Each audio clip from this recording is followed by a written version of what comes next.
What's going on, everybody, and welcome back to Comic Breakdown. In this video, we are jumping into something brand new. This is the Deadly Neighborhood Spider-Man, issue number 1, with a story written by Taboo and B. Earl. The artist is Juan Ferreira. This is a brand new take on Spider-Man, throwing him all the way over to the West Coast. This story is picking up in Los Angeles. This is very trippy, it's very psychedelic, not being able to tell the difference between magic and science, the difference between reality and dream. But something dark is plaguing Peter Parker, not understanding what is happening, not understanding what is going on. The demons waiting for Peter Parker are going to test him like he has never been tested before. Now, make sure you guys are subscribed to the channel, make sure you like this video, and with that being said, let's dive into this breakdown. Alright gang, so as we dive into this issue number 1, we are picking up with Spider-Man making his way through LA. He lets us know that he has been having some very almost vivid dreams lately, very dark nightmares, not really understanding what this is, not understanding where it is coming from, believing that maybe this is part of his subconscious. These dreams have been so vivid that he even went up against a guy by the name of Sleep Stiller. But this dream, it doesn't feel like that one. There seems to be some kind of similar palette that he remembers. It's almost as if he has already been here before. And if he is being honest with himself, he has really felt trapped lately, like everything is out to get him. The city itself trying to eat him. And then he has been dealing with the feeling like he is not doing enough, because while he puts bad guys in jail, he feels as if this is almost reactionary instead of proactive. But he is also not a man that is willing to kill bad guys, not like the Punisher or people like that. He thinks maybe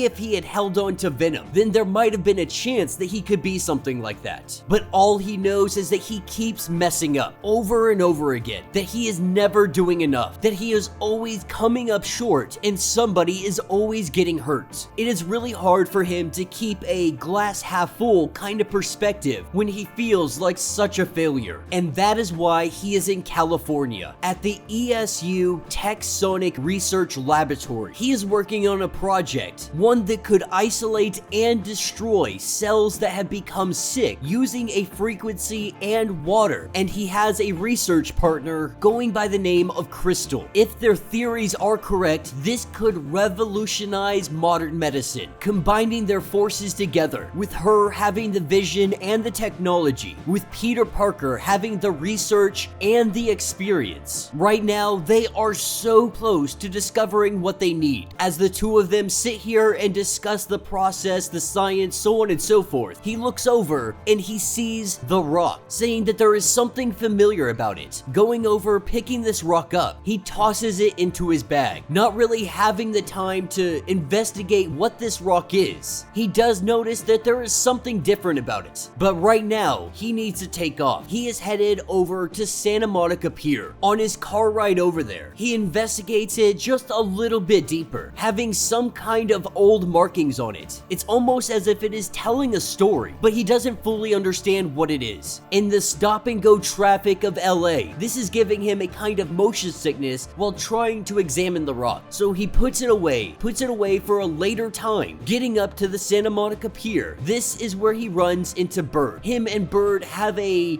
chess date. As they sit here and play, Peter Parker is getting his butt kicked in some chess. Knowing that he is beaten again, he feels the urge to grab that rock, and as soon as his fingers are able to touch it, time and space, they begin to melt away. He finds himself disappearing into this nightmare realm again. Everything distorted, everything twisted, still on that pier, still playing chess. It's almost as if there is an overlay of a nightmare happening in real time, not knowing how he got here, not knowing why. In the blink of an eye, everything goes back to normal. They finish up their chess match, which wasn't much of a chess match. Peter Parker got his butt freaking kicked. picked. And though he thinks about telling Bird about all of this, he thinks it's better he probably just keep it to himself to try and figure all of this out on his own. And so as he walks down the pier, he uses his webbing, grabbing hold of a local bus that is going by, catching a ride, changing into his Spidey suit as he is headed back to the Malibu house that his friend is letting him use. This is where he sees 3 children running for their lives. With Peter not wasting any time, he jumps into action because these 3 boys, they are being chased by a black bear, a bear that seems almost out of place, believing that the bears had left the Santa Monica Mountains after the late 1800s. Nonetheless, the 2 of them face off, webbing up the bear's mouth and one paw at a time. It doesn't take long for Peter Parker to put this bear down, calling animal control and letting them know that there is a bear that they need to come pick up. With it being subdued, with it being under control, we see the sun beginning to set, and Peter is making it back to the beautiful cliffside home, Malibu home that his friends are letting him stay in. Getting back in, sitting down on the couch, this is when he starts to examine the rock again. He knows that there is something weird about it, and he knows that it is trying to tell some kind of story, but he doesn't understand what the story is. He almost feels like it is a story that he remembers. And in the blink of an eye, he finds himself back in this nightmare realm, finding himself in some kind of labyrinth. Looking in a mirror, we see that Peter Parker has aged up to 60 plus years old, and a shadowy figure coming in, wielding a gun, letting him know that he needs to hand over the rock. This shadowy figure, it appears to be a crow or a raven, letting the bird know that he doesn't have to do this. It tells Peter he does, that change is inevitable. As the gun goes off, that is when Peter comes to, his friends returning home, letting him know that they have some kind of event that they have been planning. Not taking no for an answer, we pick up about an hour later. We are picking up at some kind of art gallery in downtown LA, looking at all the paintings, looking at all the spiral shapes. This makes something click inside of Peter Parker's head. It gives him an idea for the science that he has been working on with his partner Crystal, having to get out of here, letting them know that he's gotta leave early. He starts swinging across town. That is when the LAPD in a freaking helicopter, they spot him, let him know that he is going in a no-fly zone, that he needs to come back to the ground and take his ticket. I see this is pretty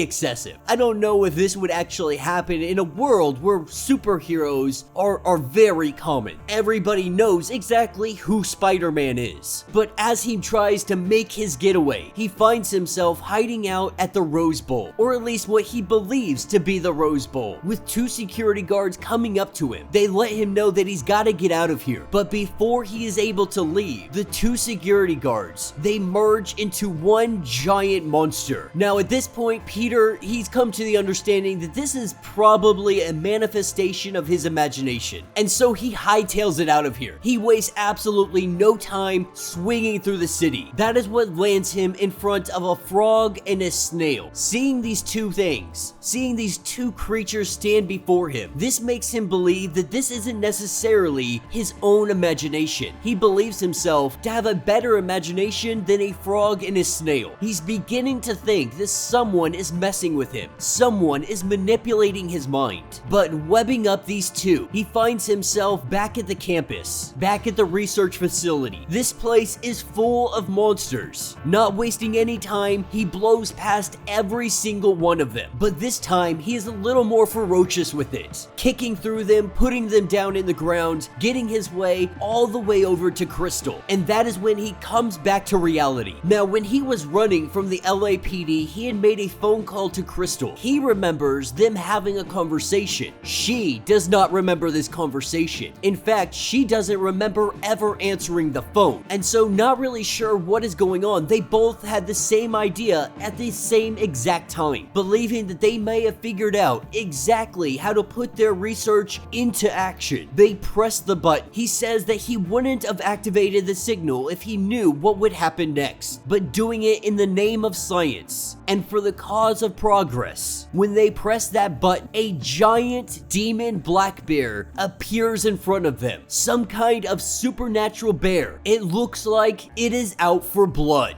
And that will be the end of this issue. So let me know what you guys think down in the comments. This one's off to a decent start. You know, a lot of people have been focusing on Peter Parker having more of a darker side. We have always seen the happy, the go-lucky, the always smiling Peter Parker. But recent stories are showing us his darker side, that it's not always sunshine and rainbows, that it can be cloudy, that it can be darker. You know, obviously all of these manifestations, all of these nightmares, they have something to do with this rock. Not sure who is responsible. It's going to be very interesting to see how all of this plays out. Definitely not getting a whole lot of answers in issue number 1. If anything, this has left us with so many more questions. I will say that I am very happy it is taking place in LA. There are so many Marvel stories that take place in New York City. It's nice to get away from that. It's nice to explore other places, other cities. You know, I really hope that we get some other countries in here at some point in time. That's one of the reasons that I do enjoy the new Iron Fist. I enjoy